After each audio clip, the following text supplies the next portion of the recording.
Bugungi kunda mamlakatimizda barcha sport turlarini jadal rivojlantirish masalasiga alohida e'tibor qaratilyapti. Sohaning moddiy-texnik bazasi mustahkamlanib borayotgani, sportchilar uchun yaratilgan qulay sharoitlar sabab yoshlarimiz xalqaro arenalarda munosib ishtirok etib, yurtimiz dovrug'ini yanada oshirishmoqda. Ta'kidlash lozim, kuni kecha prezidentimiz raisligida o'tkazilgan video selektor yig'ilishida ham jismoniy tarbiya, olimpiya va paralimpiya harakatini yanada rivojlantirish, ommaviy sportni yangi bosqichga olib chiqish, shuningdek, aholi jismoniy faolligini oshirish bo'yicha vazifalar belgilandi. Bu bo'yicha Buxoro tumanida ham ishlar anchagina jadallashdi. Muhtaram prezidentimizni bergan topshiriqlariga asosan 36 mahalla rais boshchilik 7 lik a'zolari xalqni, fuqarolarni sportga jalb qilish bo'yicha ishlar keng amalga oshirmoqda. Bundan tashqari mahallalarimizga sport maydonchalarini yana ko'paytirish bo'yicha keng ishlar olib borilmoqda. Bundan tashqari adaptiv sportni ham tumanda rivojlantirish bo'yicha ishlar amalga oshirilmoqda. Bu bo'yicha hurmatli prezidentimiz tomonidan dasturlar belgilab berilgan. Dasturlardan tashqari investitsiya dasturi bor, tashabbusli byudjet bor. Bular bilan birga mahalla yettiligi bilan birgalikda, fuqarolar bilan birgalikda ushbu dasturlarni amalga oshiramiz. Ushbu selektordan to'g'ri xulosa chiqarib, sport turini tumanga jalb qilish bo'yicha keng ishlarni amalga oshiramiz. Avvallari faqat olimpiada yuqori o'sha respublika olimpiadalari bo'laydi, jahon olimpiadalari bo'laydi. Hozirgi kunga kelib tuman olimpiadasi, tuman hokimi olimpiadasi ham joriy qilindi. Ushbu tuman hokimi olimpiadasiga yoshlarni ham keng jalb qildik va yangi talantlarni kashf qildik. Avvallari olimpiadaga 5 nafar, 6 nafar olimpiadaga qatnashgan bo'lsa, hozirgi kunga kelib olimpiadaga qatnashadiganlar soni 36-37 nafarni tashkil qilmoqda. Bundan keyin ham ko'proq o'zimizning sportchilarni, ayniqsa yoshlarni jalb qilish bo'yicha ishlarni davom ettiramiz. Davlatimiz rahbari ilgari surgan masalalar, sportni yanada rivojlantirishdagi yangi vazifalar va qo'shimcha chora-tadbirlar sohadagi muhim yo'nalishlarni hal etish imkonini berdi. Shuningdek, nafaqat yurtimizda, balki xalqaro miqyosda ham vatanimiz, xususan Buxoro sport salohiyatini yanada samarali namoyon etishga katta imkoniyatlar yaratdi. Aytish lozim, bu bo'yicha Buxoro tumanida ham o'ziga xos maktab shakllangan va bugungi kunda ushbu hududda ommaviy sport, jismoniy tarbiyani yanada rivojlantirish bo'yicha aniq maqsadlar belgilab olingan. Keyingi 5 yillikdagi faoliyatimizni bir tahlil qiladigan bo'lsak, bizning faoliyatimizda juda ham tub o'zgarishlar yuz berdi. Sport bazalarimizni imkoniyatlari kengaytirildi. Jumladan, mana shu biz ko'rib turgan sport zalimiz 2023-yil muhtaram yurtboshimizning tegishli farmonlariga asosan qaytadan qurib berildi. Hozirgi vaqtda bu zalimizda 100 dan ortiq yoshlarimiz sportning judo va kurash turi bo'yicha shug'ullanib kelmoqda. Bu yaratib berilayotgan sharoitlar natijasida sportchilarimiz tomonidan qo'lga kiritilayotgan natijalarimiz ham o'sib boryapti. Eng katta niyatlarimizdan biri shu zaldan Osiyo, jahon chempionlari, olimpiada chempionlarini tayyorlab berish maqsadimiz bor.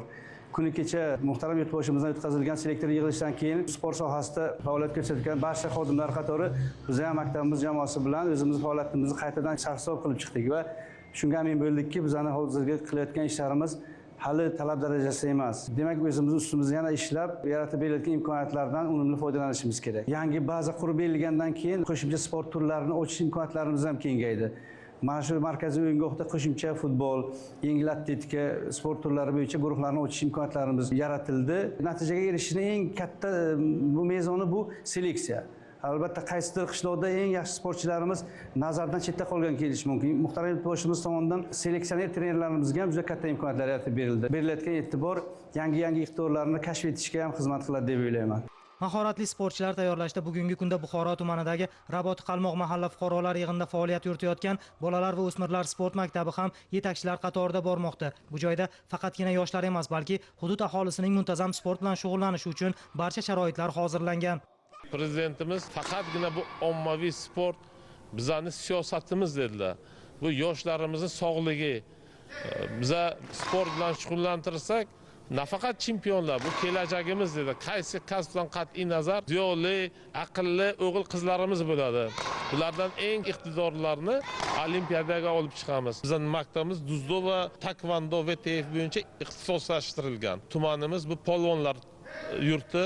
Hozirgi kunga ham bizga O'zbekiston terma komandasiga 36 ta sportchimiz bor. Faqatgina 2 yilga olimpiya sport turlaridan 111 ta oltin medal oldik. Bularni 36 tasi xalqaro, Osiyo va jahon chempionatlarida. Osiyo chempionatiga 5 ta oltin, 12 ta sovrindor olgan bo'lsak, jahon chempionatiga 1 ta oltin, 5 ta bronza medallarni oldik. Ana shu hozirgi hurmatli prezidentimizni bizga yaratilgan sharoitlardan foydalanib, bolalarimizni o'sha tizimli faqat bizga ishlash qoldi. O'sha hamma tizim yaratilgan. Viloyatda sport musobaqalari, o'quv yig'ini mashg'ulotlari va tadbirlarni o'tkazish maqsadida ham katta hajmdagi ishlar amalga oshirilmoqda. Shular qatori Buxoro tumanidagi Olimpiya sport turlariga ixtisoslashtirilgan maktabda yangi dzyudo mashg'ulot zali ham zamon talablari darajasida ta'mirlangani polvonlarimiz imkoniyatini yanada oshiryapti. 10 yildan beri shu dzyudo sport turi bilan shug'ullanaman. Hozirda Osiyo chempioni, jahon chempioni bo'lganman. Shu yangi zal ochib berganlardan so'ng sportchilarimizning yutuqlari oshib bordi, yangi yutuqlarga erishdik. Keyingi maqsadlarimiz Olimpiada chempioni bo'lib, jahon chempioni bo'lib, kelayotgan musobaqalarda faxr o'yinlarini olib, yurtimiz bayrog'ini ko'klarga ko'tarish. Buxoro tumanidagi Olimpiya va milliy sport turlari bo'yicha davlat ixtisoslashtirilgan maktab-internatida 110 nafar yoshlar dzyudo, milliy kurash va taekvondodan bugun katta natijalarga erishishmoqda. Bu ko'rsatkich albatta yaratilgan sharoitlar mahsuli deyish mumkin. Maktab internatimizda 2021-yil taekvondo VTFning yo'nalishi ochildi. Boshida taxminan 13 nafar sportchimiz bor edi, birinchi yil ochilganligi uchun. Hozirda taxminan 30 nafardan ortiq.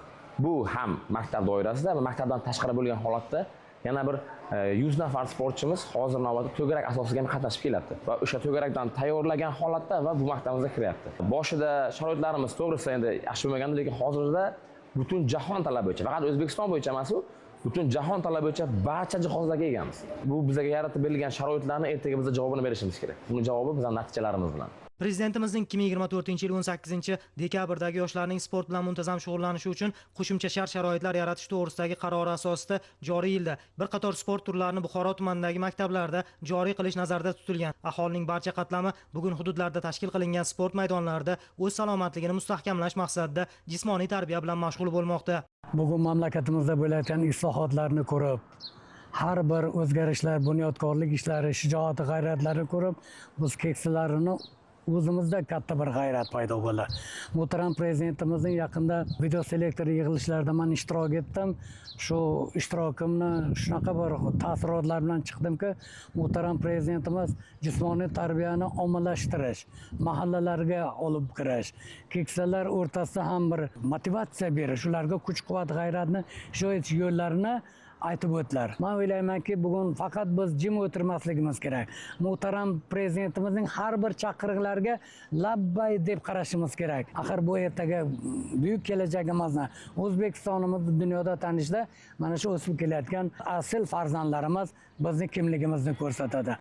Muxtasar qiladigan bo'lsak, barcha sport turlarida bugun o'z o'rniga ega tumanda prezidentimiz yaratib bergan sharoit sabab ommaviy sportni rivojlantirish, qamrov darajasini oshirish, eng muhimi galdagi olimpiada va paralimpiya o'yinlariga ko'proq yo'llanmalarni qo'lga kiritish uchun hudud sportchilari astoydil harakat qilishmoqda. Shunga yarasha imkoniyatlar taqdim etilayotgani esa natijadorlikda bosh omil bo'lyapti.